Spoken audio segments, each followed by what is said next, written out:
आप देख रहे हैं भायंदर संवाद।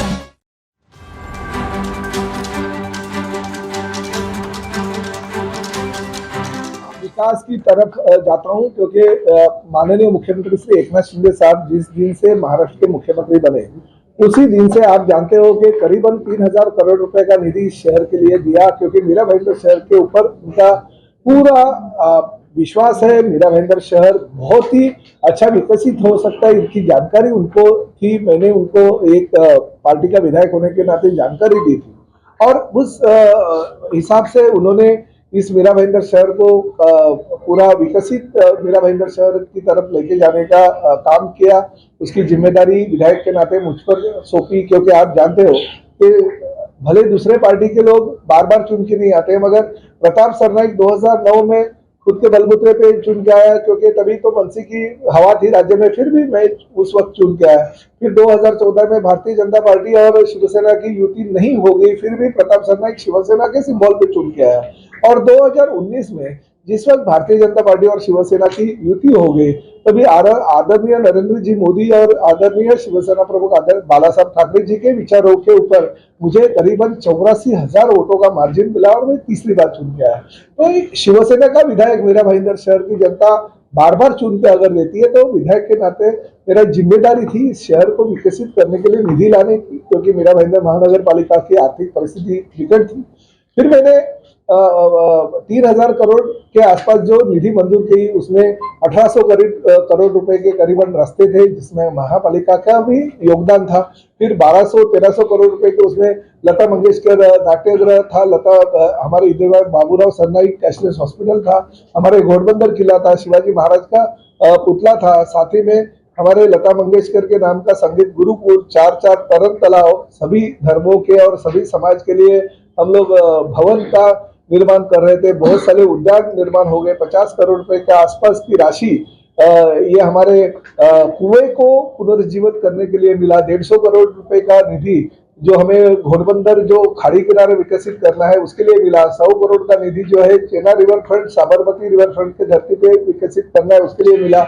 50 करोड़ रुपया पूरी शमशान भूमि, कब्रिस्तान और दफन भूमि के लिए एक प्लॉट अलॉट होने वाला है उसके लिए मिला, और बाकी की शमशान भूमि के रिपेयरिंग के लिए किया। कचरा का प्रकल्प है उसके लिए 50 करोड़ मिला। तो ये सभी चीजों के लिए निधि राज्य शासन से मिलती थी। तो कुछ लोगों के दिल में और पेट में ऐसा डर निर्माण हो गया कि अगर प्रताप सरनाईक ही सब करेगा तो हमारा क्या होगा। तो उस माध्यम से कुछ ना कुछ ढूंढ रहे थे वो लोग, और ढूंढने से कुछ मिला नहीं। तो MMRDA के माध्यम से, जिसे गांव खेड़े में, आदिवासी पाड़े में हम कंक्रीट रोड लेके जा रहे हैं, जो से आज तक बहुत सारी पार्टियों की सत्ता महानगर पालिका में थी, मगर वो 14 नंबर का वार्ड जो है वो विकसित नहीं हुआ था। आज आप देख रहे हैं माशाजा पाड़ा, मांडवी पाड़ा, 4 नंबर एकड़, 4 एकड़, 7 एकड़ में करीबन कंक्रीट रोड बहुत बड़े पैमाने पे निर्माण हो रहे हैं। ये चेना गांव का भी वो कंक्रीट रोड का काम जब भी चालू था।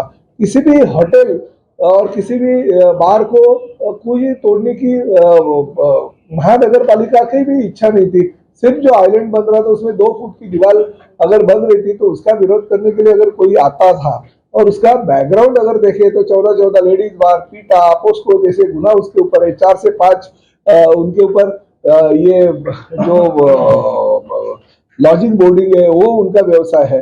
बहुत सारे होटल वाले अभी आए, उन्होंने बोला साहब लास्ट टाइम आपने लेटर दिया था, लेटर देने के बाद में हो गया, उनका तो कुछ नुकसान नहीं हो गया, हमारा ही नुकसान हो गया, और महानगर पालिका और यही मिडिल में आके करोड़ों रुपए हमसे लिया। ये उनकी कहानी थी बेचारे लोगों की।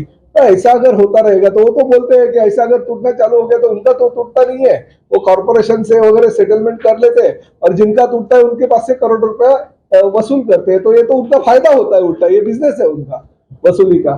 तो ऐसा अगर कोई व्यक्ति, और वही व्यक्ति विशेष को देखते हुए अगर कोई नेता अपने स्वार्थ के लिए अगर मोर्चा निकालता रहेगा तो दुर्दैवी की बात है। इस मीरा भाईंदर शहर के लिए बहुत ही गंभीर घटना है ये देखते हुए मैं राज्य के जो हमारे मुख्यमंत्री आदरणीय एकनाथ शिंदे साहब, उप मुख्यमंत्री आदरणीय देवेंद्र जी फडणवीस साहब को कल मिला, उनको जो हकीकत है वो हकीकत बयान किया, क्योंकि झूठ तो मैं बोलने की जरूरत नहीं थी। जो सच्चाई है वो सच्चाई उनके सामने मैंने रखी और उनको सही जो बातें हैं वो बताई, क्योंकि वो पूरी की पूरा जगह अभी तक तो कुछ वाइडिंग लग रहा था हमको, मगर हमें संजय काटकर जी को माननीय मुख्यमंत्री और उप मुख्यमंत्री जी ने जगह पे जाके मालूमात करने के लिए जब भी कहा, तभी पता चला कि वो पूरी की पूरी जगह पीडब्ल्यूडी की डिपार्टमेंट की है, जो टेंडर में निकला है और पीडब्ल्यूडी डिपार्टमेंट के माध्यम से वो खाली फॉरेस्ट की एनओसी नहीं मिली,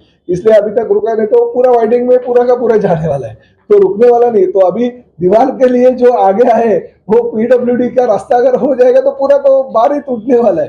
तो भले वो लंबी की बात है, मगर मेरा यही कहना है कि ऐसी चीजों के ऊपर राजनीति अगर कोई करता रहेगा तो मुझे उसका निषेध करना चाहिए, क्योंकि हम लोग आदरणीय नरेंद्र जी मोदी के नेतृत्व में चलने वाले भारतीय जनता पार्टी के साथ हमने युति की है।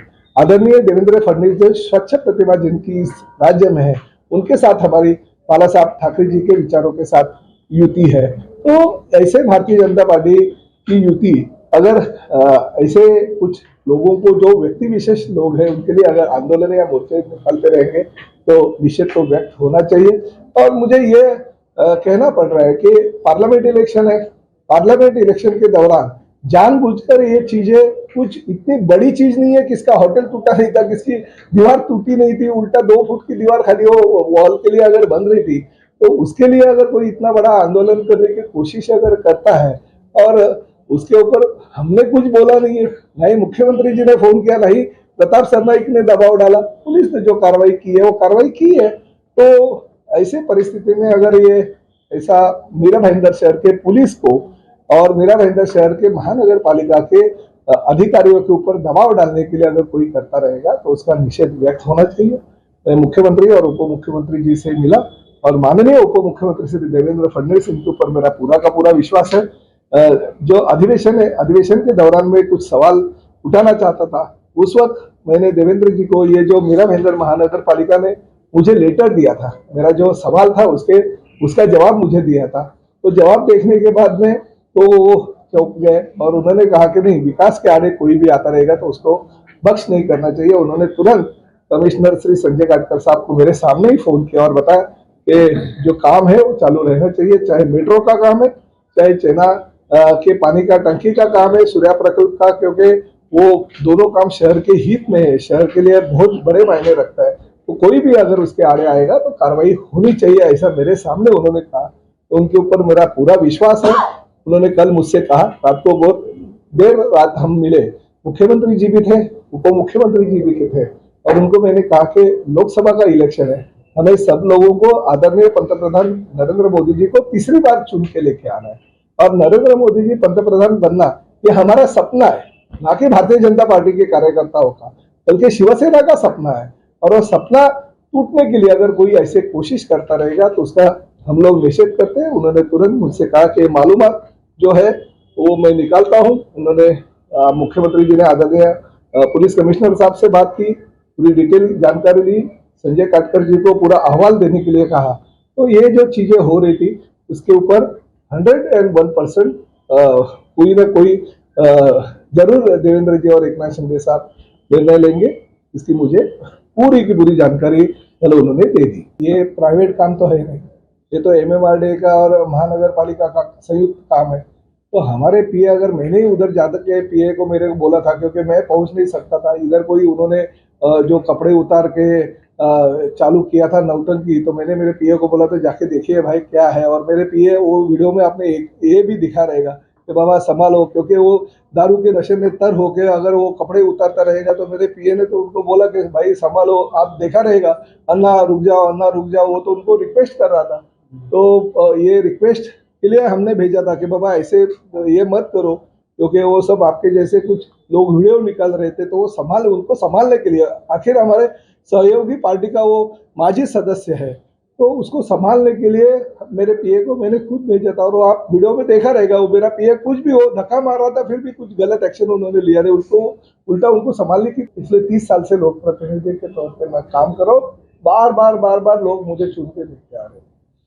किसी एक व्यक्ति का नाम लेके मैं उसको बड़ा बनाना नहीं चाहता। लोगों ने उनको जो हकीकत है, देखिए आपको अगर एग्जाम्पल देना चाहिए, 146 विधानसभा मतदार संघ और 145 विधानसभा मतदार संघ, यही विधानसभा मतदार संघ 146 से शिवसेना भारतीय जनता पार्टी का प्रताप सरनाईक 86,000 से ज्यादा वोटों से चुन के आता है और बाजू में 145 विधानसभा क्षेत्र में भारतीय जनता पार्टी का कार्यकर्ता जहां पे पत्थर भी अगर खड़ा करेंगे तो भी लाखों वोटों से जीत के आएगा। ये परिस्थिति में गिर जाता है 30 से 35,000 वोटों से। ये लोग हैं, सब जानते हैं। मोर्चा लेके आंदोलन करके वो बैट बॉल खेल के रास्ते पे या कुछ भी निंदनीय काम करके लोग नहीं वोट देते। आपको ये 5 साल पहले जो हकीकत हो गई उसकी जानकारी आपके सामने है। जो कल का मोर्चा हो गया वो भारतीय जनता पार्टी के लोग ही बोल रहे हैं कि वो मोर्चा भारतीय जनता पार्टी का नहीं था बल्कि किसी एक व्यक्ति विशेष। मेरा भाईदा से जुड़ी खबरों को जानने के लिए आप हमारे चैनल को लाइक, शेयर और सब्सक्राइब करें।